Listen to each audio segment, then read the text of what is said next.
Et après, je me suis aussi questionnée, mais sur le partage de la valeur. Dans beaucoup de cabinets, il y a une crise vis-à-vis des cabinets de conseil, tout simplement sur le sujet de le partage de la valeur.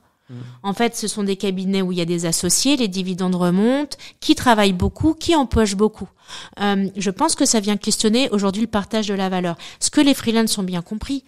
En fait, ce phénomène, il vient aussi que sur certains profils, ils sont tellement pénuriques et qui coûtent très cher. Ils ont un prix de marché extrêmement élevé.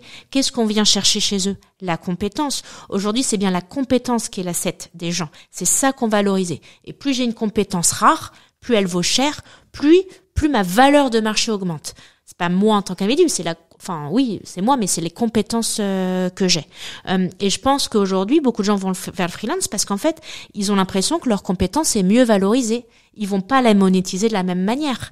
Et c'est vrai qu'il y a un moment, moi, je les comprends parce que quelque part, aujourd'hui, dans des cabinets, est-ce qu'on reconnaît les gens par leurs compétences? Et le métier du conseil, c'est ça. Hein. C'est je vais agréger les bonnes compétences pour un besoin client.